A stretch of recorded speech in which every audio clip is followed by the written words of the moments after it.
Bienvenue sur MEF Radio, place à l'interview. Alors on s'appelle Delphine et Sylvaine. Bonjour, donc on fait partie du projet MEF Radio et on a pour but donc d'interviewer les différents organismes d'information présents ce jour sur le forum. Donc on profite de cette journée pour donc, poser quelques questions. Parfait, merci. Bonjour. Bonjour. Est-ce que vous acceptez de répondre? Bien sûr, avec plaisir. Allez, vas-y Sylvaine, je te laisse commencer. Quelles sont les principales formations que vous proposez dans le centre Proméo? Alors, Proméo, on est un organisme de formation qui est porté par les métiers de l'industrie. Donc, nous avons 3 activités. Nous sommes un CF1, centre de formation d'apprentis, où on propose des formations de bac à bac plus 5 par le biais de l'apprentissage. Nous avons l'offre de formation continue également, qui est ouverte aux salariés d'entreprise.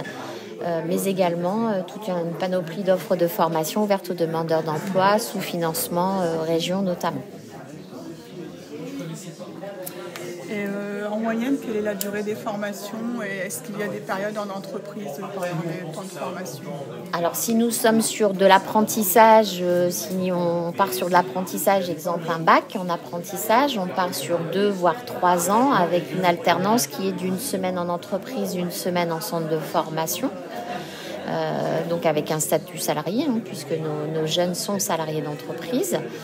Si nous partons après sur de la formation qualifiante, un titre professionnel ou un certificat de qualification professionnelle, si c'est un financement région, on part de formations qui vont être de 5 à 9-10 mois de formation avec effectivement des périodes de stage en entreprise, où ça peut être également du contrat de professionnalisation. Dans ce cas-là, c'est 1 semaine à peu près en centre de formation et 3 semaines dans l'entreprise qui emploie le nouveau salarié en entreprise.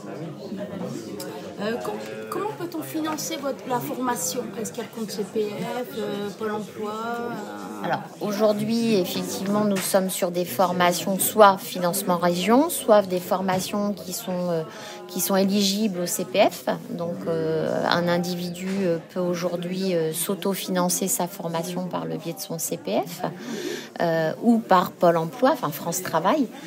France Travail, si France Travail accepte effectivement le financement de la formation. On peut aussi passer par le biais de transition professionnelle, transition pro, puisqu'aujourd'hui nous avons de plus en plus de salariés qui souhaitent changer d'orientation et par le biais d'une transition professionnelle qui peuvent avoir des financements et la prise en charge de la formation.